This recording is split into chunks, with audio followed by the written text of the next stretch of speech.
자, 안녕하십니까 여러분들. 자, 제가 오늘 여러분들에게 말씀드리고 하자는 주제는 영어를 가르치는 방식, 이제 좀 바꾸자입니다.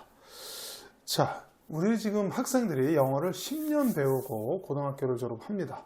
그런데도 아주 간단한 일상생활 영어를 잘하지 못해요. 10년 배웠는데.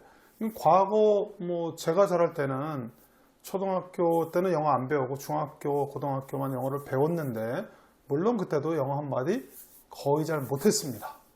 그리고 이제 세월이 바뀌어서 이제 10년 지났는데도 10년 배웠는데도 아이들이 기본적인 영어 회화도 아직 하는데 어려움을 겪고 있습니다. 그래서 그 문제가 도대체 뭔지를 갖다 제가 좀 파악해 봤는데 일단 가르치는 방식이 가장 큰 문제가 있습니다. 특히 학교 영어에서는요. 그래서 이제 가르치는 영어 방식 좀 바꾸자, 그런 취지에서 제가 동영상을 찍게 되었습니다. 자, 그럼 옛날 얘기서부터 좀 돌아가면서 가장 기본적인 문제점에 대해서 제가 좀 말씀드리도록 하겠습니다. 제가 맨 처음에 이제 미국에 가서 여기 이제 쭉 그 내용을 갖다가 제가 이제 써놨습니다. 잘 안 들으신 분은 이제 글로도 한번 읽어보셔도 상관없습니다. 자, 제가 처음 이제 미국의 랭귀지 코스를 다니면서 미국 교수님에게 이런 질문을 했습니다. 자, what 있잖아요. what이라는 단어가 이게 뜻이 무엇도 있고 관계대명사 이제 것이라는 것도 있잖아요. 보통 중학교 한 3학년 정도 나오거든요. 이 what이라는 게. 그래서 제가 이 what, 무엇하고 그 다음에 이 것하고 뜻을 구별을 어떻게 하냐 그랬더니 이 교수가 약간 좀 어이없다는 표정을 지으면서 왜 그걸 알고 싶어 하냐 그러더라고요. 그래서 제가 한국에서는 그런 문제가 학교 시험에 나온다고 했더니 이 교수님이 살짝 웃으면서 약간 비웃는 웃음을 지으면서 저에게 그렇게 말했습니다. 뭐라고 했냐면 저한테 don't feel offended 이랬어요. 불쾌해하지 말라고. 그래서 괜찮다고 just go ahead 이랬어요. 제가 말하라고 그랬더니 뭐랬냐면 그런 문제가 학교 시험에 나오기 때문에 너희 한국인들이 영어를 스피킹을 잘 못하는 것이다, 그렇게 얘기를 하더군요. 그래서 그때 제가 좀 사실 살짝 기분 나쁘기도 했지만 현실적이죠. 제가 이제 중학교 고등학교 6년 다니고 대학교 영문과를 다녔는데도 영문과 4년 동안 영작 그 과목이 3학점짜리 하나 딱 있었어요. 그만큼 이게 실용적인 영어 배우는 거하고는 전혀 이제 동떨어진 공부를 하다 이제 미국에 간 건데, 미국 갔으니 그런 상황에서 미국에 갔으니 영어, 제가 고대 영문과 나왔는데도 가서 영어 회화 한마디 하는데 정말 어려움을 겪었습니다. 처음에 가서. 그래서 이제 근데 그런 문제가 이제 학교 시험에 나오는데 그 문제가요, 지금 제가 이제 미국에 갔다 온 지로 지금 한 25년 정도 됐는데 지금 아직도 그런 문제가 학교 시험에 나옵니다.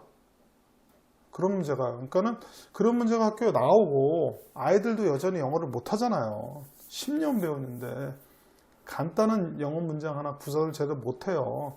대단한 영어 하자는 게 아닙니다. 지금 여기서. 그래서 이제 보통 이제 것이라는 의미를 가지고 있는 what에 대한 문법 내용을 이제 가리키잖아요. 이게 이제 명사 역할을 하는데 내가 가지고 있는 것은 자존심이다. 아니면 내가 그녀가 나에게 말한 것은 거짓말이다. 이런 식의 것 쓰이는 거거든요. 그래서 이제 주어 자료라는 경우는 이제 what I ordered was a steak. 내가 주문했던 것은 스테이크다, 이렇게 된 거고요. 그다음에 보충어라는 말은 이제 이것이 이것이다, 이렇게 되는 거죠. This is not what I ordered. 이것은 내가 주문했던 것이 아니다, 이렇게 되는 거죠. 이런 식당에서 이런 경우가 가끔 있죠. 그 다음에 목적어 자료라는 건 She brought me. 그녀는 가져왔다 나에게 what I ordered. 내가 주문했던 것을. 그래서 이렇게 예문을 준 다음에 우리는 되게 이제 뭘 하냐 하면은 빈칸 들어가기, 빈칸 집어넣기, 그 다음에 이제 틀린 거 고치기, 이런 거 합니다. 그리고 이제 해석 몇 문제 하거든요. 장문 문제를 안 가르쳐요. 그래서 이외에도 이제 다수의 예문들을 좀 보여주면서 해석하면서 what에 대한 문장의 쓰임을 이제 좀 보여준 다음에요. 그런 다음에 이제 영작을 해보도록 하는 한글로 된 문장들을 제가 나눠줍니다. 보통 한 12개에서 한 15개 정도 나눠주는데요. 여기 12문장 있죠. 이런 문장 이제 보내줍니다. 내가 좋아하는 것은 참치 샌드위치. 샌드위치가 아니고 발음은 샌드위치죠. 그것은 내가 원하는 것이 아니다. 나는 그녀에게 내가 산 것을 보여주었다. 그것이 내가 했던 것이, 그것이 내가 캠프에서 했던 것이다. 뭐 이런 문장이었고 12개 한글로 된 문장을 12개 주고서요. 요거를 영작을 시킵니다. 영작을 시킨 다음에 틀린 거 서로 이제 한 반에 애들이 한 20명 정도 되니까 서로 맞춰보라 그래요. 그리고 모르는 거 있으면 서로 물어보라 합니다. 그리고 둘 다 모르면 저한테 손들라 그래 제가 가르쳐 주거든요. 그래서 직접 가서 못 쓰는 거 좀 가르쳐 주고 그럽니다. 그러고 나서 이제 문장 10몇 개를 갖다 다 이제 정답을 확인한 다음에 제가 이 앞에서 불러주진 않아요. 일일이 가서 확인을 해봅니다. 그런 다음에 틀린지 맞은지 확인해보고요. 그 다음에 읽도록 시켜보죠. 읽도록 시켜봤는데 발음 좀 부족한 부분 발음도 좀 짚어주고요. 그 다음에 또 뭐 그 와중에 또 틀린 학생이 또 있으면 그것도 수정해주고요. 이렇게 수업을 하면요. 수업이 40-50분은 뭐 진짜 금세 지나갑니다. 그리고 이제 제가 이렇게 이제 이 워스에 대한 수업을 끝난 다음에 학생들한테 집에서 한 10개 정도, 12개 정도 문장을 써오라고 시켜요. 뭐 그래서 베껴오든지 뭐 하든지 대신 수업 시간에 했던 문장은 제가 써준 문장은 절대 쓰지 말라게 한 다음에 숙제로 이제 문장을 써오게 시킵니다. 그리고 해석 문장도 한 12개 정도, 12개에서 15개 이렇게 줘갖고 해석 문장도 써오게 시킵니다. 그래서 이제 학생들이 이제 문장을 써오면 그 다음 시간에 그 써온 걸 가지고 또 공부를 하죠. 그래서 야 저기 그 네가 써온 문장 있잖아. 안 보고 한 3개만 해봐. 야, 네가 써온 문장 안 보고 한 5개만 해봐. 잘하는 애들한테 막 이렇게 시켜보고 5개 이상 해볼 사람 안 보고 뭐 이렇게 시켜보고 또 발음이 좀 부족한 부분이 있으면 또 발음 수정해주고요.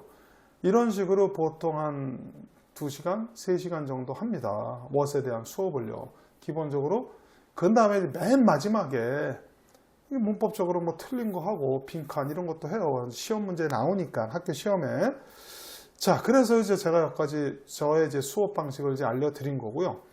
그 다음에 이제 우리가 선생님들이 이제 그 명심해야 될 부분은 우리가 문법을 배우는 이유는요. 가르치는 이유는 글 쓸 때 틀리지 않기 위해서 배우는 겁니다. 그런데 우리는 뭐 합니까? 그죠? 글 쓸 때 틀리지 않기 위해서인데 글을 한 번도 안 써보잖아요. 학교에서. 그냥 틀린 거 고치기만 하죠. 그래서 제발 수업하고 나시면 틀린 거 문제 고치기 이런 거 하지 말고 영작 시켜보시고 그 다음에 말로도 또 문장 말로도 표현하게 하겠고 그 다음에 이제 스스로 문장을 좀 만들 수 있게끔 유도 좀 하시고 간혹 이제 우리 애들이 20명씩이나 무슨 20명 상관없습니다. 30명, 40명, 50명, 100명 있어도요. 서로 도와가면서 수업하게 할 수 있습니다. 요새 20명밖에 안 되는데 가령 짝 이렇게 다 있잖아요. 그러면 옆에 학생들 보고 좀 잘하는 애들 못하는 서로 도와주게 시키고 선생님은 왔다 갔다 하면서 잘하고 있나 확인하고 그러면은 애들이 모르면은 손 많이 듭니다. 도와달라고. 가서 살짝 이해가 좀 안 되는 부분들이 있는 애들한테 좀 가르쳐주고 그러면 이게 수업의 효율성이 엄청 높아집니다. 그래서 제발 틀린 문제, 빈칸 이런 것보다 문법 가르치고 나시면 영작 그리고 말로 표현해보기 이게 우선입니다. 학교 선생님들. 제발 그 부분을 참고하셔서 수업을 진행해 주시기 바랍니다. 감사합니다.